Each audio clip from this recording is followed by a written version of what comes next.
Proud to bring you this year's gubernatorial and Senate debates on Channel 56. The Free Press, helping the community make informed choices every day.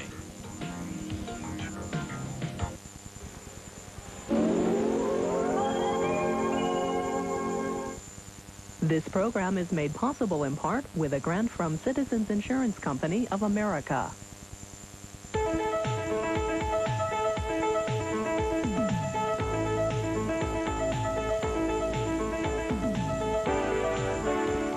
Thank you very much. Welcome to our program. This is another in a continuing series from Michigan Public Television stations covering campaign 1994.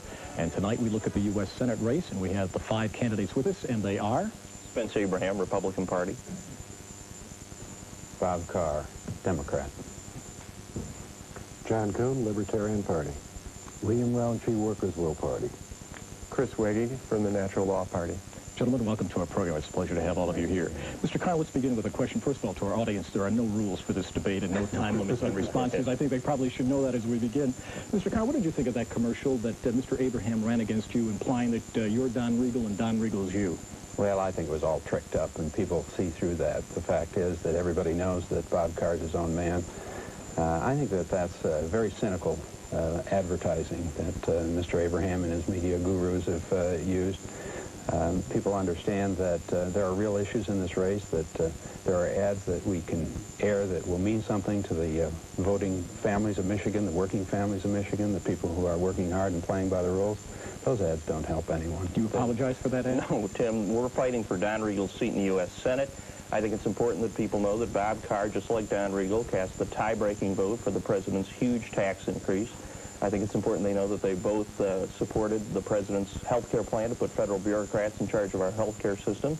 I think it's important that they know that both Don Riegel and Bob Carr have taken huge amounts of money from special interest groups outside of Michigan. Just a minute. The fact of the matter is that his words are as distorted as the morphing of the heads. That wasn't a tax increase. It was a budget plan. It included tax increases. Come on, Bob, 1% of the people. It raised taxes. It was the largest tax increase in history. The largest tax increase was in 1986 under your president. No. The fact of the matter is that we cut spending. We cut the federal government. Tim, the fact is we increased gasoline taxes. We slashed the deficit in gasoline tax. And listen, people are paying less now for gas than they did when that was put into effect. But some people are paying more taxes. Look, in this state, the voters, with the help of the governor and Mr. Abraham, added 2 cents to the sales tax, which added to the gas tax in this state, too. So the fact of the matter is that gasoline prices in Michigan were about 99 cents in December after the October increase that went into effect as a result of the 1993 budget bill. And you're responsible for the increase?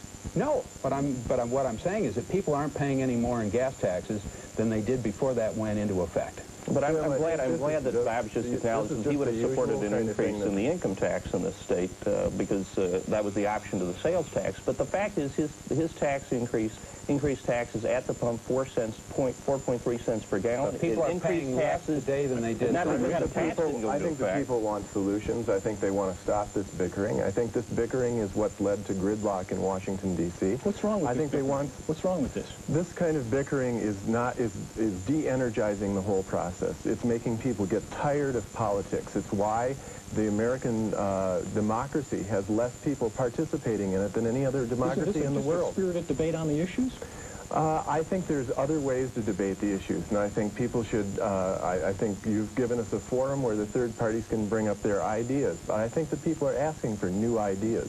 2 years ago, a poll came out showing that 68% of the people in the United States would favor the formation of a third party. That's when the Natural Law Party started, and that's when we came out with what we think are scientifically proven solutions to remedy these kinds of problems. All right, Mr. Coon, Mr. Engler's been campaigning and saying that a vote for John Coon is a vote for Bob Carr. I'm glad to know that he realizes that I'm a threat to the Republicans, and sooner or later the Democrats are going to realize what a serious threat I am to them, too. And it's for a very simple reason. I just sat here and listened to a Republican candidate and a Democratic candidate, the Republicans saying the Democrats raise taxes, the Democrats saying the Republicans raise taxes. I'd like to ask you both, who's right and who's wrong? I suggest you're both right, and the public out there knows it. The Republicans have raised taxes, and so have the Democrats. Hey, Jen, here in Michigan, the Republican Party has reduced... You had your chance to talk. You'll have 55 minutes, Jen. The Republican Party in Michigan has reduced taxes 11 times. Or are you going to give me a chance to talk? 11 times we've reduced taxes. I want to take that same How many spirit to Republican Washington, administrations have we had in the last 20 years, Spence? Well, you know the answers all sides, and we have fought for less taxes, the largest tax cuts in history. What about 1986? That was the largest tax increase in history. How about the tax supported by Ronald Reagan? Hey, guys, you can gang up on me if you want, but the bottom line is, Tim, I'm going to Washington to fight the tax and spend. Philosophy is a bipartisan body. The problem is, when you can't find a Republican president who will veto a deficit bill, how many times in 20 years has a Republican president here in Michigan that John English provided? You're not running for the Michigan Senate, you're running for the U.S. Senate, Mr. Abraham. Where are you going to find a Republican president with the guts to veto a bill in 34 U.S. I'm not running for president, John. I'm running for the United States Senate. Mr. Roundtree. Well, you know, I think everyone here, and I'm glad we're having this debate, and I'm glad to hear the gentlemen here discuss the issue. There's only one issue facing the American people, and that's the question of jobs. Jobs, national health care. These are the issues we think are facing the people. We're here to say one thing. We're here not to debate anyone, argue with anyone. I hope, wish them all good luck. We're here to say that every person in the United States deserves a job. And we're calling for a $10 minimum wage hike, period. That's what we're here for. That's what we're doing. That's what we're about. We're saying the American public are tired of politics. Who's going to pay for that? Who's going to pay for business? Can you hear the scream from businesses if you do that? Well, I didn't hear the scream when the federal government bailed out Chrysler Corporation with millions of dollars. I didn't hear a scream about that. We're saying that the money's there, the Pentagon budget can be sliced, the money can be found there, and it can be done. Well, Republicans and Democrats will certainly find it for you. They've been raising taxes for 140 years in this country. And I'm going to get right back to the point, because the contention that there's one party more to blame for the debt we have in this country is just simply not true. You look at the last 20 years, we have never yet produced a balanced budget. Yeah, you know what I'm going to say. You're going to try to keep me from saying it, and I'll bring it up every time. Because you've had 12 Republican presidents who could have vetoed any deficit budget, and the only thing it would have taken to sustain that veto would have been 34 United States senators with the courage to back him up. Right. Your party at no time has been so weak that it couldn't have done that, and your party, sir, has had control of Congress and could have stopped any deficit budget, too. For 20 years, you guys have been pointing the finger at each other, suggesting that one of the two of you is the answer to the problem that both of you... Mr. Lippman, do you think Mr. Carr and Mr. Coon are in cahoots to get you? Hey, well, they're ganging up here today, but I can take them both out. I mean, I'll take them out. I've debated each of them. Is it true that you guys had a series of phone calls before this debate to talk about strategy? We phone calls with you, too, Tim. Huh? Isn't it true? Isn't it true? The only time I've met Mr. Coon was at the U of M Michigan State University game down in Ann Arbor. That's the only time we've met. That's the only time we've talked, right? Your campaigns have talked in the phone. Not to my knowledge. Yeah, we've talked, and the Carr campaign said from the beginning that they'd be willing to debate anyone. I'd be willing to debate anytime. Mr. Coon at any time. Why do you think Mr. Abraham doesn't want to debate? I'll tell you what, we've got a perfect chance to find this out because I've got a guy in front of me who swore under oath on the witness stand to exactly what happened. I will not be drawn into debate. I'll just ask the question if you're not answering. I'm telling you, why do you think? Why do you think? Look, we both know. I'm here. I'm debating. I've debated more than probably anybody in this. In fact, you have moderated 4 debates that I've been part of in this campaign. I've debated Tim more than I've debated any of you guys. Well, that's for sure. Let me point out that Mr. Abraham was the one that issued a debate challenge for 4 debates, and he withdrew from the 4th debate, Channel 4 in Detroit, because they were going to have an ordinary studio audience, and the studio audience was going to ask the questions. I'm debating. We have been debating all during this campaign. He doesn't want to answer questions from ordinary citizens. He wants to hide behind the government. I have been traveling around this state, and you know it. Your campaign has consistently avoided debates. You gave us a limit that we couldn't start debates until the middle of October. We were ready to start debating right after the primary. You wanted to debate. You wanted to hide in Washington. Why nothing happens in Washington. And I've been debating on that. I think, Tim, we really should get to discussing the issues. And I think the Natural Law Party, again, offers alternatives here. We want to support an all-party government. If we were going to Washington, D.C., we would try to take the best ideas of all the different parties to Washington, D.C. to solve our nation's problems. I think it's high time we stop fighting each other, we stop bickering, and we put our energies to good use to solving the problems for the American people, for the people of Michigan. If you were elected to the U.S. Senate, you would be a lone voice, would you not? No, I would be a very loud voice, because the people of Michigan will have been sending a very profound message that they want change, that they want new solutions, that they want something that's sensible. And they want, if they take a look at the Natural Law Party platform, they'll see that we can save them $1 trillion if we implement our solutions. We've already been to Washington speaking to over 70 legislators in both the Senate and the Congress, and all parties on the health bill would have been using our language on the health bill to cover preventative health measures. Mr. Roundtree, what does your party stand for? Well, very simple. I think we differ with everyone here. We're saying that the working person in the United States deserves a decent living. And we've heard it from the Democrats, we heard it from the Republicans, we've heard it from everyone. It's not happening. The social system we live under is not providing jobs. The Congress, it's the Full Employment Act. It's on the books. It's law. They're not providing it. They're not doing it. So those who represent Congress right now, they're violating their own law. They're not following through with it. For the sake of people that are not familiar, are you communists? Are you socialists? Are you Whigs? Well, again, are you? Mugwumps? As I said, now, you asked him, is he a capitalist? Have you asked him, is he a capitalist? Have you asked him, is he a capitalist? Well, I'll tell you, I'm a capitalist. Okay, I am a socialist. I believe in the working class. I believe in changing the system. I'm saying profits, people before profits. That's what I'm saying, very simple. The issue is that every American citizen deserves a decent living. It's not happening. It's not happening. They raised the question, national health care. What has Congress and President Clinton done with it? It's on the back burner. People are... Have they not advanced the debate? I don't think it's on the back burner. Why should we debate national health care? Why should we debate it? It should exist. It should exist. It should be no debate. It's criminal that people are suffering in this country. That's the criminal act. That's the biggest crime in this country. Every single one of you should know it.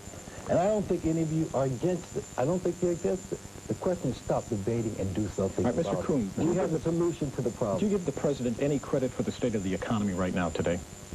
And if so, how much, or if how little? I give him the credit that he deserves for the state of the economy, but I also have to say that where we're at in this country today is largely the result of 12 years of Republican administration as well. This economy is not functioning at the level that it should. And the reason it's not is because we lost track a long time ago in this country of what our Constitution provided for and what this nation is supposed to be all about. The nation was founded on a fundamental concept of freedom.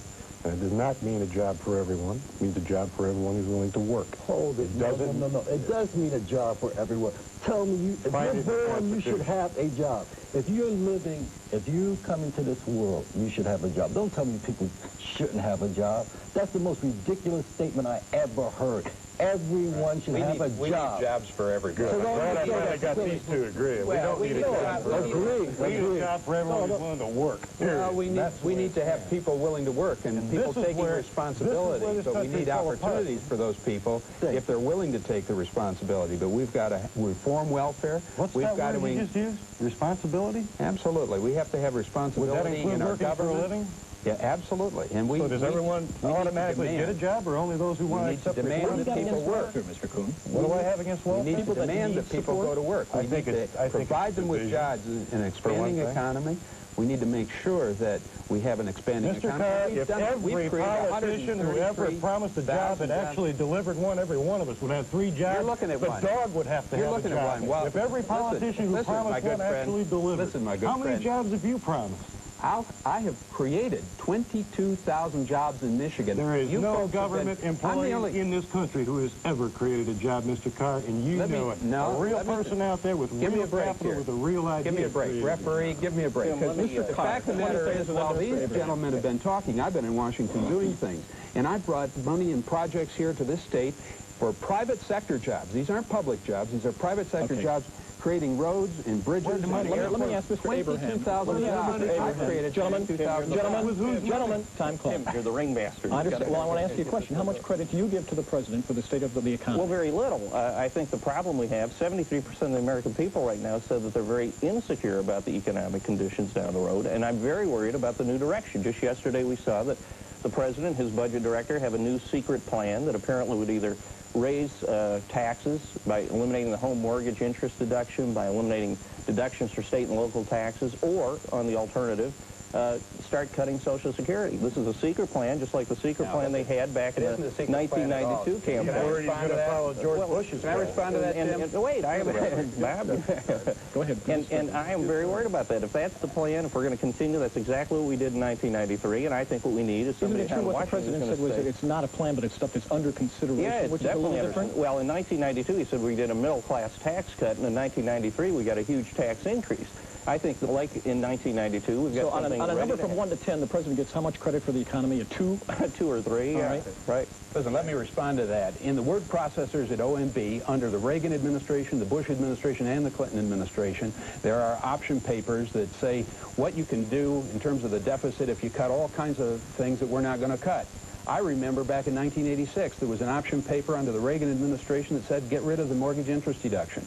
None of us jumped on that. We knew that that wasn't going to pass. Well, isn't the fact that they're thinking about it, isn't the fact that they're thinking about it, that it could happen? Wait a minute. Yeah, it is a word processor. This was in an Oval Office meeting with the President of the United States and his budget director. Not at all. The fact of the matter is there are all kinds of options. They're going to raise taxes or cut Social Security or both. But here's what did happen.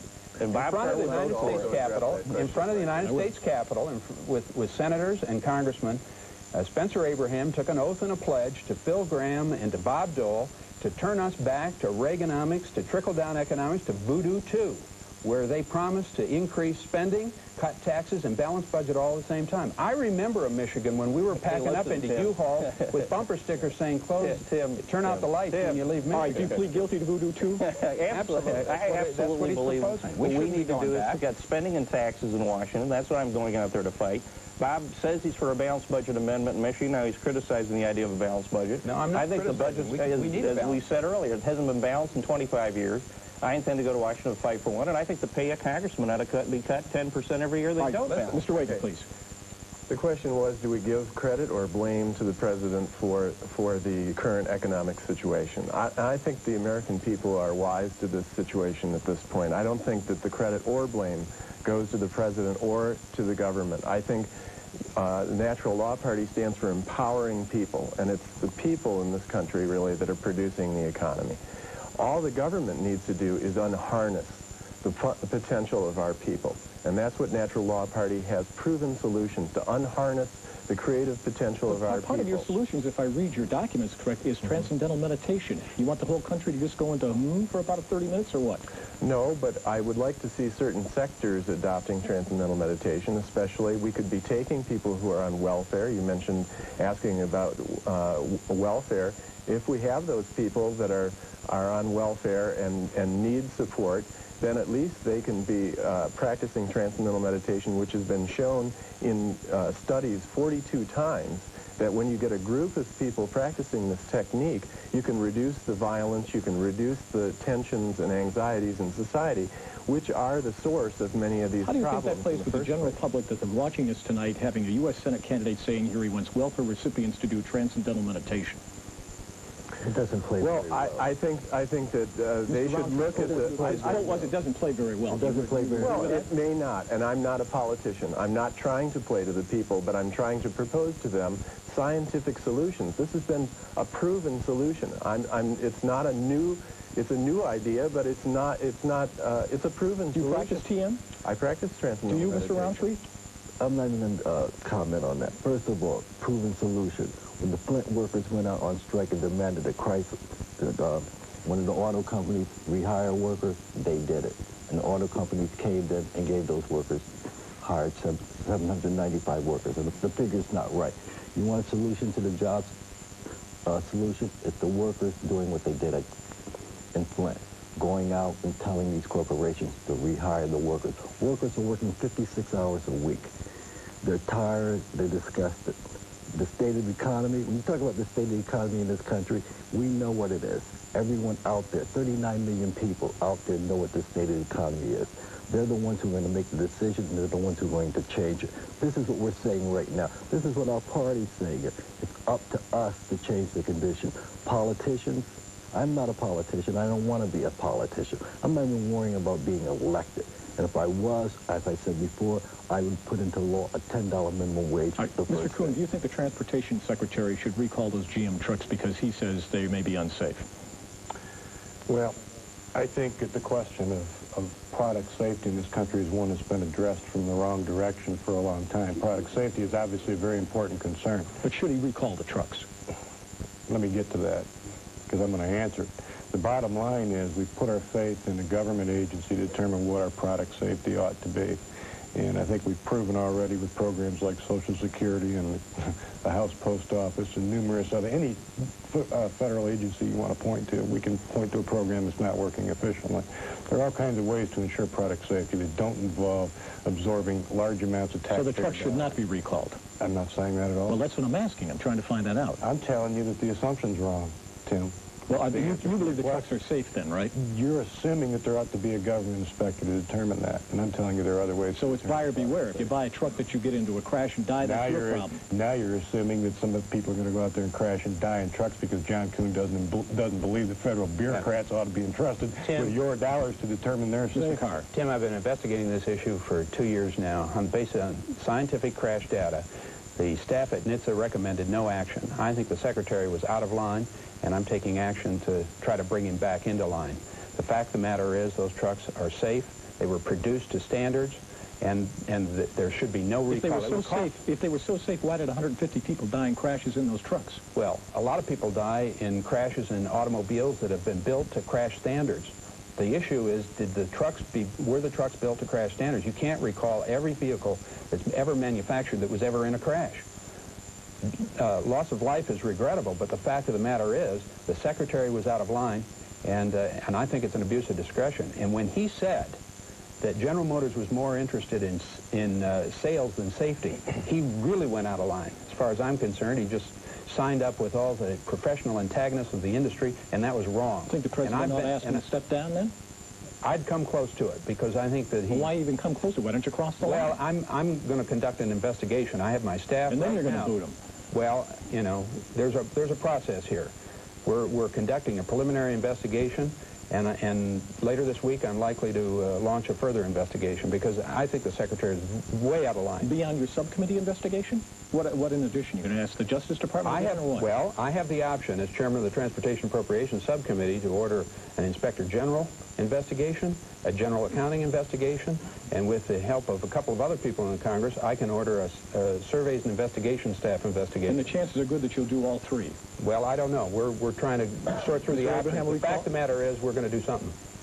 To recall those trucks? No, not at all. And I think, agree with Mr. Carr? Yeah, I think that he's right on that. I think the problem you have is that we have a philosophy in Washington, let's regulate first and ask questions later. Let's take action like the Secretary has done without going through any kind of reasonable measurement of costs and benefits or set up safety standards. They've been studying this for a couple of years. Well, but it's completely out of line. And I think probably agree on this, but it was the staff, it was NHTSA, National Highway Transportation Safety, engineers. What we need is the problem is the cost of federal regulation to our economy is $600 billion a year.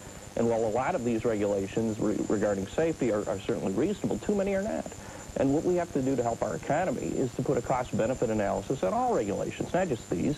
And I think they've gone way out of line. I think the Secretary should be. So you applaud his calling of an investigation? Well, I think what we need now are leaders in Washington who would stand up day one and move forward against the President on this and demand that the President reverse this order. So wait a minute, so you applaud his calling a committee? I support the idea that we should try to... Bottom line is that I'm there and I'm doing something about it. Should the trucks be recalled? Well, again, I'm not going to argue that the question of if something's unsafe, of course it should be recalled. That's not even a question. If something's unsafe, it should be recalled. So these guys are flacking for the auto industry, right? Well, they always have been. They always have been. And when they go to Congress, or the Senate, that's what they're going to always flack for. We're saying again, the workers can build safe trucks. If a safe truck's built, they can inspect them and find out that truck's safety. I tend to agree with you. Auto accidents, truck accidents to happen. We're for recalling anything that's unsafe for the American public, period. Well, I think Mr. Carr and Mr. Abraham said two good things. I would take out of what Mr. Carr said as scientific research. The Natural Law Party is for getting the light of science into our government.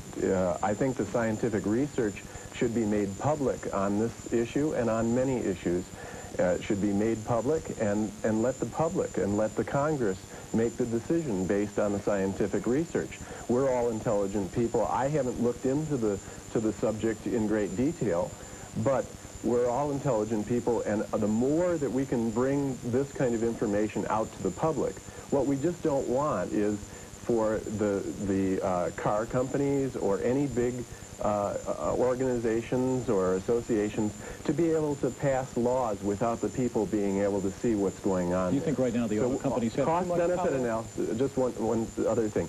Cost-benefit analysis is what Spence said. I think cost-benefit analysis should be there for everything we pass, everything we spend.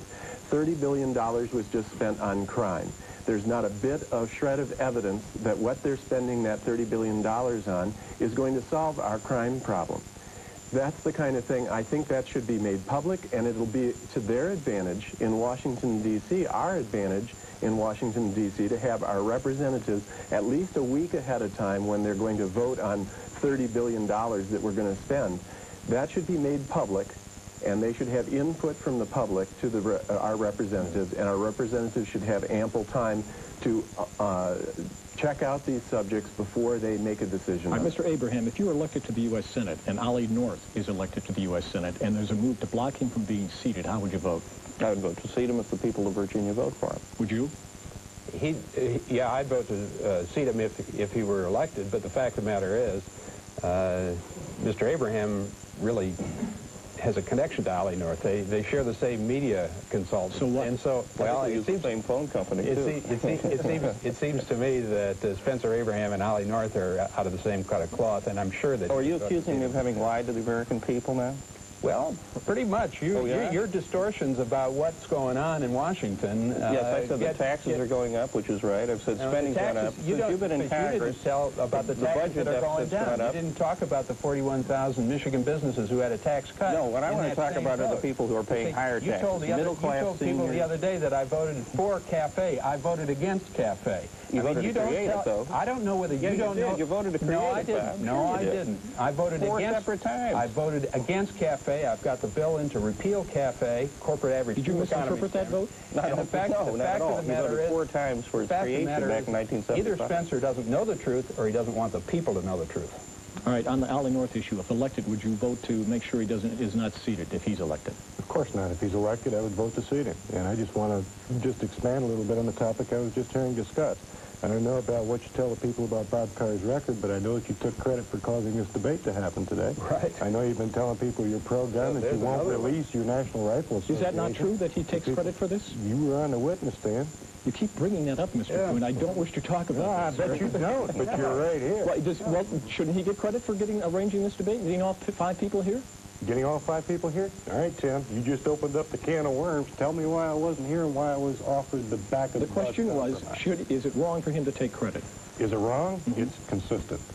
Well, that was the question. Is it wrong? Why don't we ask the 2 gentlemen over here who were not part of the deal between Mr. Carr and Mr. Coon to have it a one-way debate? What was the deal that they had? The one you alluded to earlier. I asked the question about a deal. I didn't substantiate it. Wait a minute, wait a second. I want to hear that. What is the deal the 2 of them Whatever you were referring to earlier. I asked a question about a deal. I'll tell you what deal we had. Well, you want to hear what deal we had? Chad, all I'll do is ask you don't want to hear and Bill. No, you don't want to ask me here today. Was it You'd rather not talk to me, would you? Well, no, I think... The fact of the matter is, the deal we had is I called Carr headquarters and asked them if they'd be willing to debate, and they said yes. Yeah. And, John, how many times have you and I appeared on the same stage when Bob Carr didn't? Once. Oh, I can think of more than once. When? Well, didn't we appear before the Ford Motor Company salaried employee? You're right, twice. Yeah, that's right. Well, listen, now, wait a minute. Here's another. I'm going to start calling Spencer Abraham RPM. What a spin. I was at the Ford debate. Unfortunately, that was the last day of the congressional session. I was there by phone. So here you go again, trying to mislead people. Weren't we You're doing it all the time. appear together on the radio? I'll get you in, don't worry. This question. Why is it that when WKAR decided that I warranted inclusion in this debate because of my performance in the polls, and this is all a matter of sworn testimony, it's public record, they did make that decision. Why is it that when they came to the Carr campaign and asked them, would you debate if we invited John Coon, the Carr campaign said yes. Absolutely. And when they came to you and said, would you debate John Coon, you said no. Well, John, my position is very simple. I'm willing to debate you with everybody here. I think as soon as we have the minor, if we're going to include a candidate with 2%, we ought to also include candidates with 1%. Why did you say no? Because he's hiding. Because I think they're, because, look, John, why did you say when Bob no? Carr, when we began, because I felt, as I said, that all the candidates ought to participate. Debate with me. That's not true, John. How many times have we appeared together? All right, gentlemen. Have we or have we not? Yes or no? Was it your idea that I should... Oops, there was a yes or no question that I missed. I want to hear this. Are you the moderator? And we still haven't answered the question of why you won't release your national... Are you afraid to debate with just the two of them? I feel that when these two guys come to us with a deal, that there's probably going to be ganging up. I think all the candidates ought to have. Look, Bob, It's a moot question. Look, Tim, I'm here. I'm here, and I'm debating. And I have debated many It's a moot times. question whether he's afraid to debate with the two of them. Why is it a moot question? It's a moot question because he should be debating with all five of us. It should never be hiding all of us, you know, any of us. It shouldn't be debating with the three of us. It shouldn't be the debating him with the two of us. It should be all five of us. All five of us are legally on the ballot in Michigan, and that's what I believe the Michigan people want. Do you give him credit? I give the Michigan people credit for it, and I give the people of the United States credit because they're asking for more alternatives. Well, I'm not even worried. Hey, listen, I'm happy to be here. I'm happy to be able to raise the issues. I thank Abraham for giving us a call and saying we're welcome to debate. I'm going to say that. It's public knowledge. It will be out there. I thank Coon for taking it to court. I'm glad to be here. Just put it that way and bring the issues before the Mr. Abraham, will you promise, if elected, never to take a paid junket? Yes. Absolutely not. Not by lobbyists, no. What's wrong with that? Well, I think it sends the worst possible signals. Mr. Carr's taken something like 65 lobbyist-paid junkets around, you know, to different places. And I think what it tells the people of Michigan is that somebody beside the constituents are important, or too important, to the person. Will you make the same pledge? Not to take a paid junket? No, I'm not going to take a pledge never to go out and learn something, to speak to a group. I think that you have to get out of Washington. We have too many people who stay in Washington. Well, why does somebody else have to pay for that? Huh? Well, should the taxpayers pay for it? Absolutely not. Are taxpayers then going to pay for all of your trips? No, I don't intend to hit the taxpayers either. You plan to stay in town and not travel? Listen, if I feel I need to go out and get information, I'll pay for it myself. But Bob Carr has spent his entire career. Well, what's wrong with that? What's wrong with that? Listen, number one, the United States Senate. Senate. Fun that way. And the United States Senate, we don't do this for fun. Well, Let me really? tell you, well, we don't do travel this to Las Vegas, Puerto Rico. That may not be fun. You've never taken, wait a minute, as Republican Party chair or as a Republican, you never took a paid junket anywhere? No. Absolutely not? Listen, as Republican Party chairman, he was flying all over the place in corporate jets. Now, give me a break. And who was paying for it? Huh? The corporation. Is that true, Mr. Abraham? Absolutely. No, it's not true. Did you ever take a flight on a Dow plane? No, I An haven't. Amway plane? No. A GM plane? I've always reimbursed from How about American Sunroof? myself. American who? Sunroof. I mean, we're talking here about elected officials. This is a fellow who raised who are going to $33 vote. million Who are going to vote on corporate issues of interest for importance. the Republican Mr. Party. Coon, would you take the pledge not to take a paid junket? Of course I'd take that pledge. And I would also wonder if Mr. Abraham, once elected, would finally release his National Rifle Association questionnaire. Meaning what? Meaning that I'd very much like to know where it is, and so would a lot of other people who've been calling his campaign headquarters and the National Rifle Association for a long time. All right, we'll continue on this question. No, hang on. You've been sitting on it. Well, he just said he wasn't sitting on it. Listen, all I can say is this, Tim. I've been endorsed by John. You're just upset because I was important. Got 5 copy machines. If you're having trouble getting it out, give me 1 copy. What gun question do you want to ask? What gun question do you want to ask? All right, on the junkets, then we'll come back. I'll leave it at that. First of all, we know that U.S. senators make $133,000 a year. Now, I raised the simple idea of raising every single American worker, everyone who wants worker, to $10 minimum wage. Let's see these here people who's supposed to serve the people live and work off of $10 an hour. So I don't want to hear anything about junkets, benefits, or anything else. If they can live by $10 an hour and say that's a job, and you said earlier, if you want to work, you want to be a congressman, you want to be a senator, then work for $10 an hour. Work for $10 an hour Because then we can talk. Then we can talk. I think every American worker can talk. 16 hours a day cutting firewood every day of my life. And my wife washed dishes with laundry detergent. I'm glad for you. I'm glad for you. I will talk to you. I will talk to you about it. I don't know if either one of these two have been. I will talk to you about it. I will talk to you about it. And that's a job. Every single worker out there who works in McDonald's was only earning $2.52 hours. I'm not going to argue again with any of these gentlemen on that, but I would like to say to you that... junkets? No, I would not, and I would go even further to say that I've already stated it throughout my campaign that I would not even take salary, pension, or perks from this at all. So you're working for nothing? I would work for nothing. Very good. Because I feel that... Wait a minute. Why do you think that's very good? You're the $10 minimum wage guy. I don't understand that. Well, I'm working for even under $10 an hour then if I went to Washington. I would use the money so that I could do a good job as a senator, to pay for me to go back and forth to Michigan, but above and beyond what was needed for me to do a good job as a senator, I would send it back to the people of Michigan and to their charities and so forth. All right, Mr. Carr, there's going to be a national movement announced soon to eliminate Rule 22 in the Senate, which allows minority filibusters to block legislation. Would you vote to eliminate that rule? I'd vote to eliminate the filibuster and eliminate cloture. Aren't you taking away a strong voice in the Senate? No, not at all. In fact, from the standpoint of Michigan, we'd be enhancing our power in the Senate. Right now, we have states like Wyoming that have fewer population than my own congressional district here in mid-Michigan, and they have 2 senators. The fact of the matter is, each one of those 2 senators can block and put a hold on legislation. The fact of the matter is that those 2 senators have more power relative to the people of the population of Wyoming to stop legislation, to stop progress, and that, in fact, has been what's happening under the leadership of Bob Dole. If he ever became majority leader, watch out, gridlock will be back. Gridlock is already there because of the 60-vote requirement in the United States Senate, and sending Spencer Abraham to Washington enhances Bob Dole's ability to gridlock Washington. Should 22 be eliminated? No.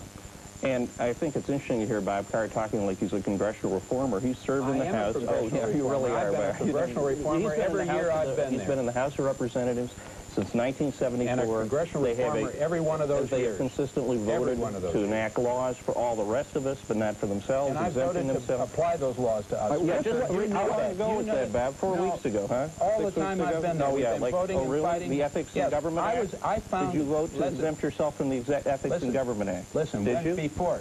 Did you? No.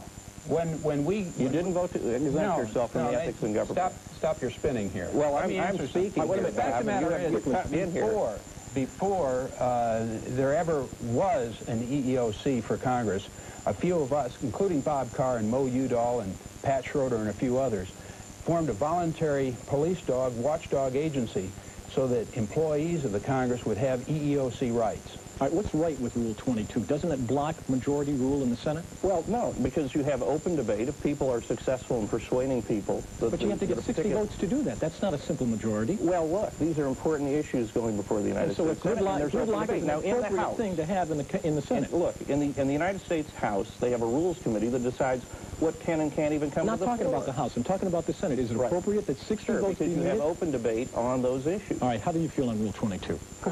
I support it. Anything that stops legislation at this point is more often good than it is bad. We haven't had good legislation. So you're for gridlock? Washington. In some cases, you better believe it.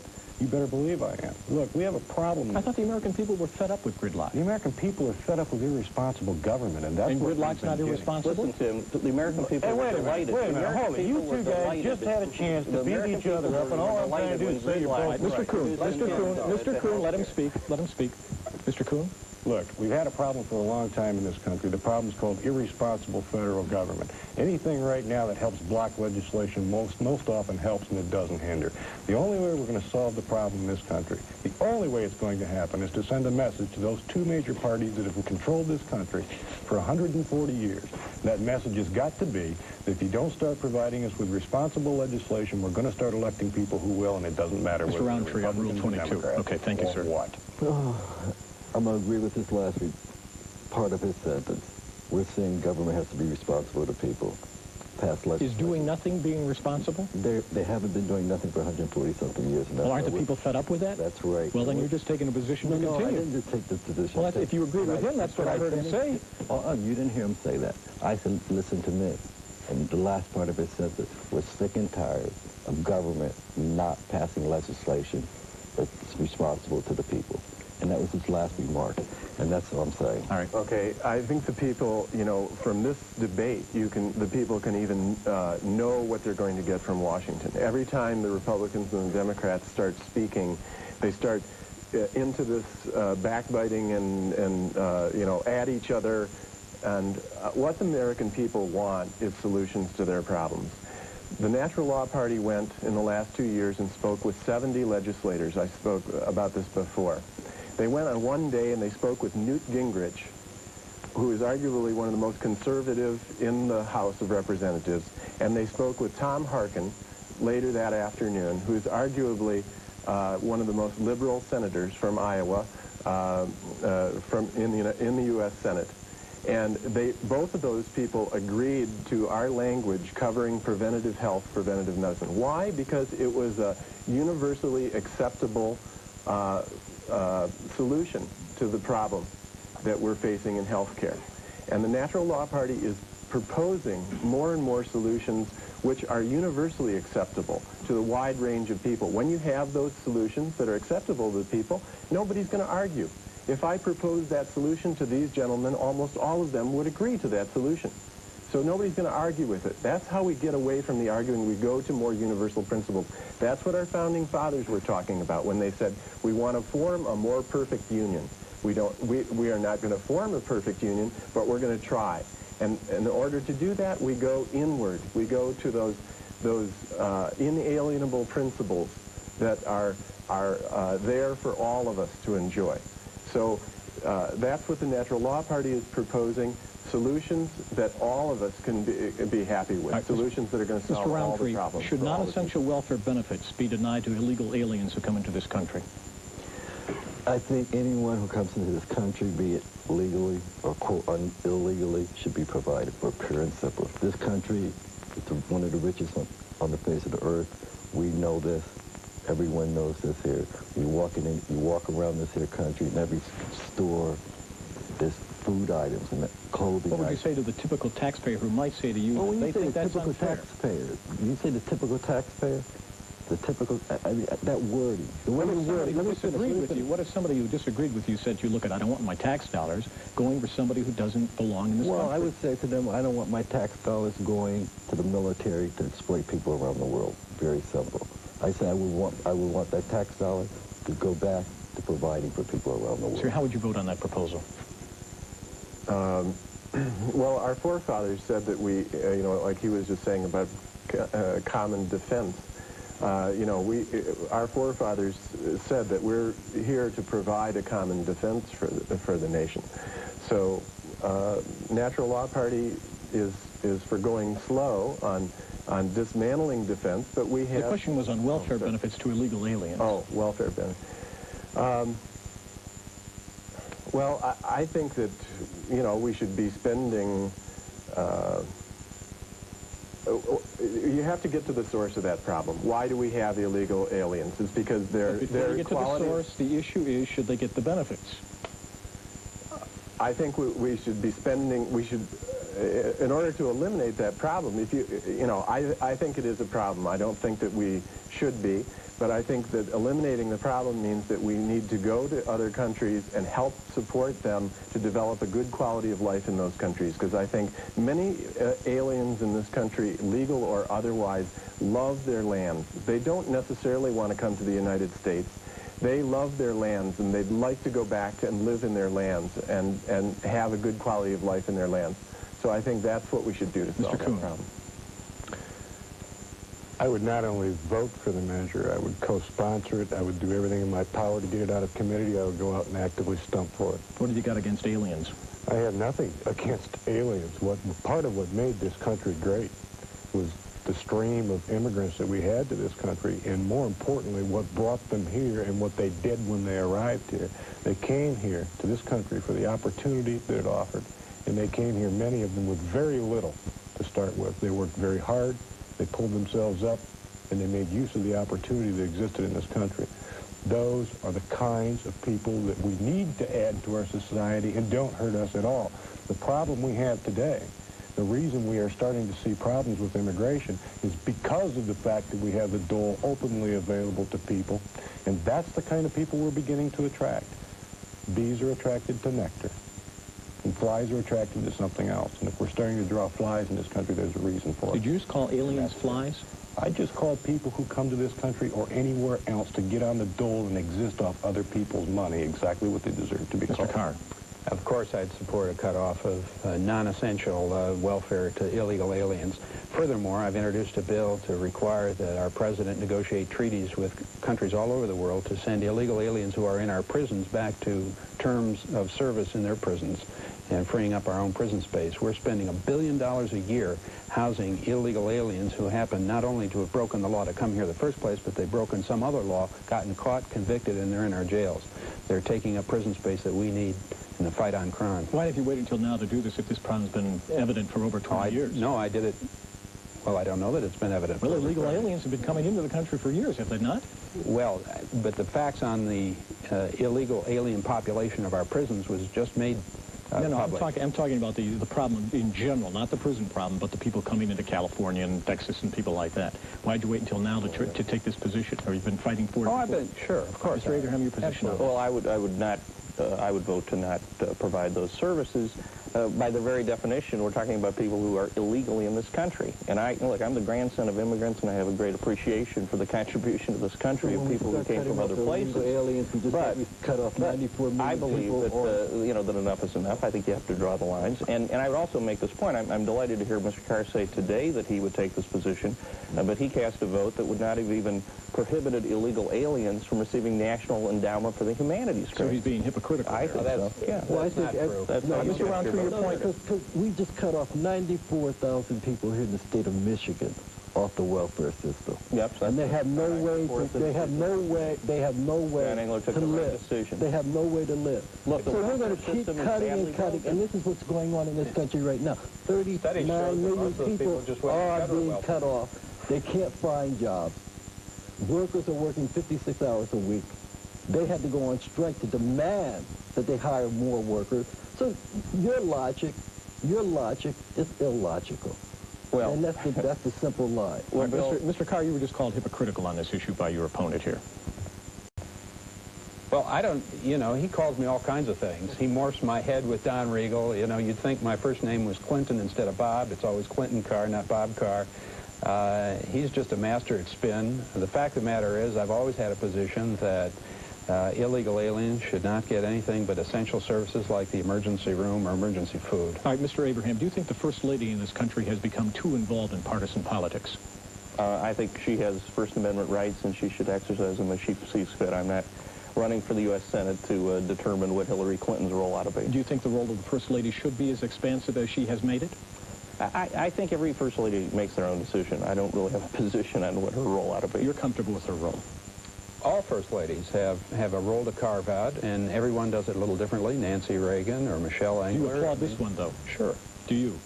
I'm comfortable with her role, but the problem in this country is not what role the First Lady may or may not play. The problem in this country is that we have not had a responsible government for a very long time. The people in this country are getting very tired of that.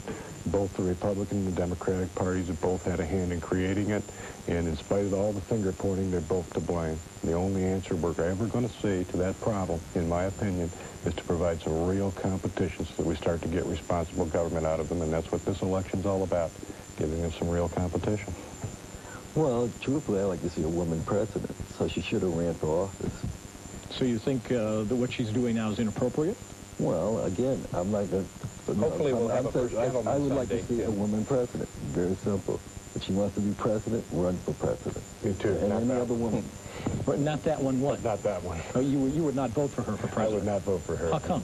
Because I disagree with virtually everything she says. How's that?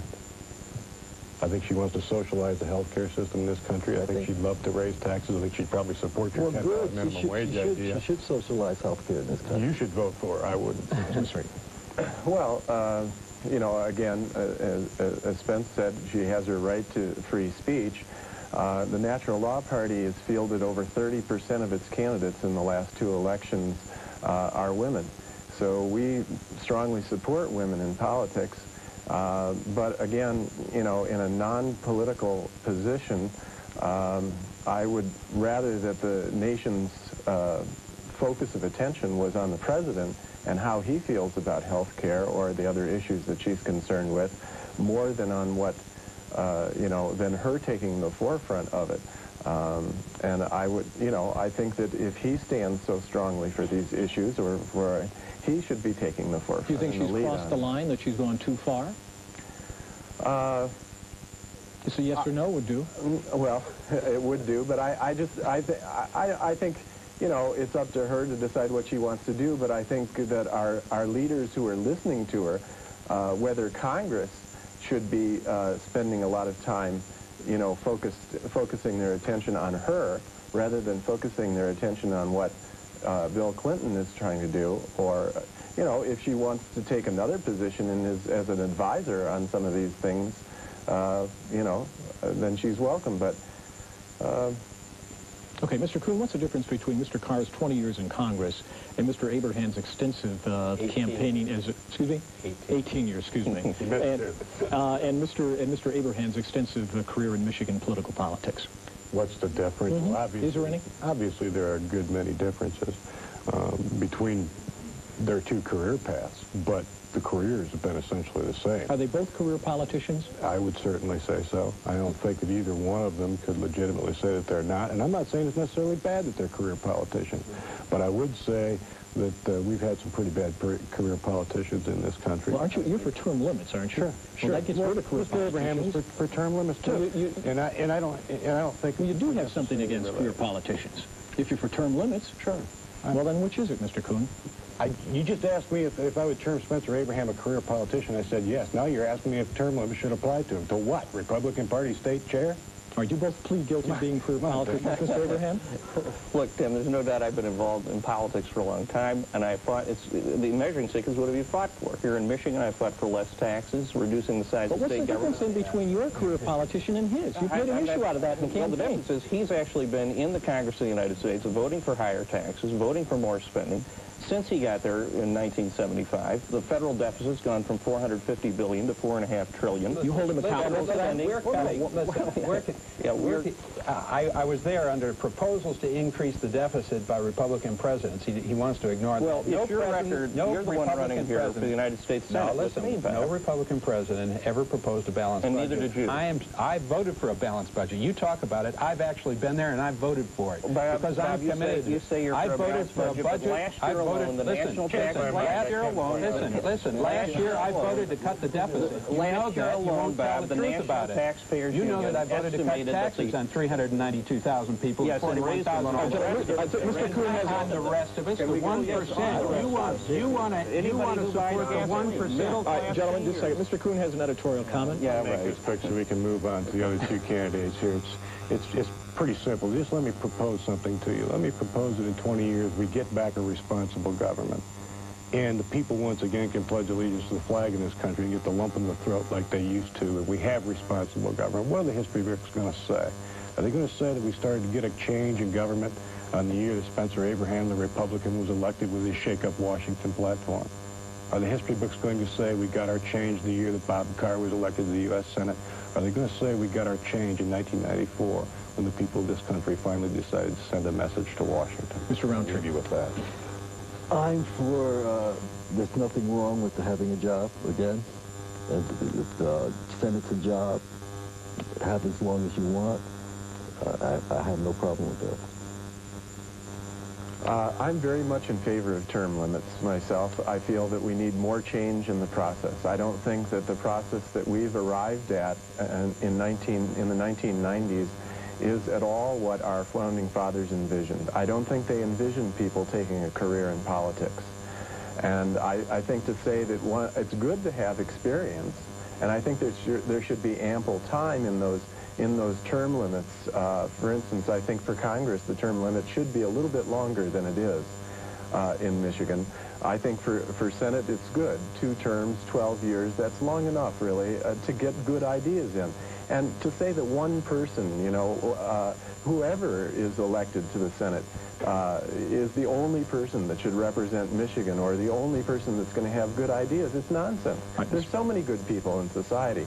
So we need to get more of that process of change in the process. That's what Jefferson was asking for. We have 2 minutes left. Mr. Abraham, can you give me one major example where you have broken ranks with the Republican Party on an issue?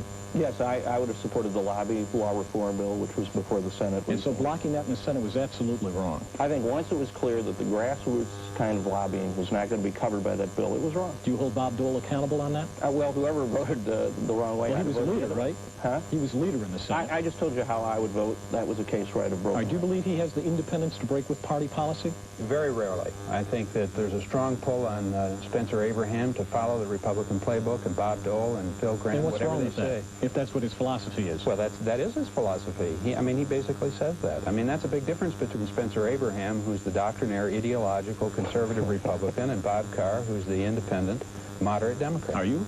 No. Actually, Bob Carr is the liberal Democrat who votes with the president 4 out of 5 times, and I promise you I won't do that in the U.S. Senate. I think that they will both toe the party line because both of them are hoping to be brand new freshman Democratic or Republican senators. They'll both toe the party line, and I'm looking forward to replacing Bob Dole as a Senate minority. What is wrong with toeing the party line if that's what your party philosophy is? Well, it's wrong when your party's been involved with leading this country in the wrong direction for 140 years and hasn't passed a balanced budget in 25. Then it's wrong. Mr. Roundtree.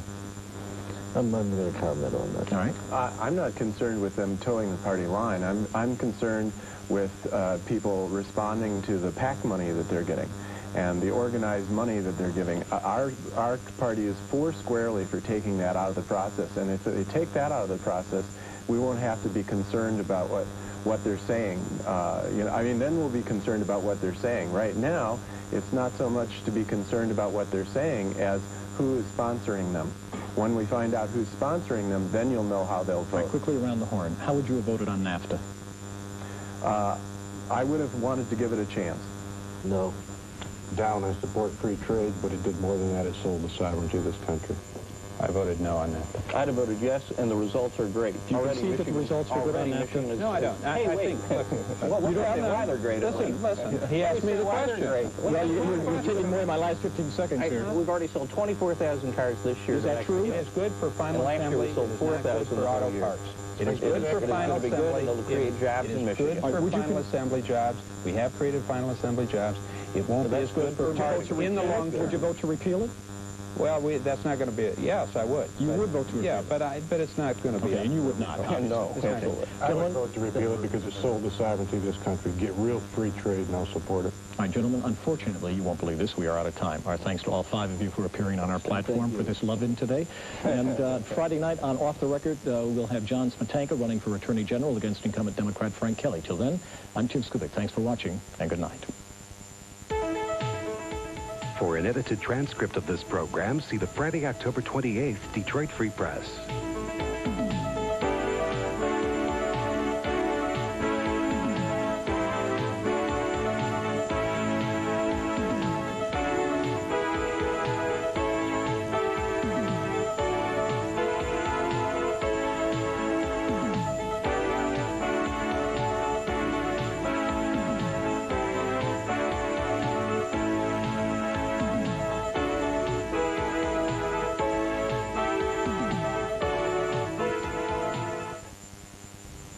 This program is made possible in part with a grant from Citizens Insurance Company of America.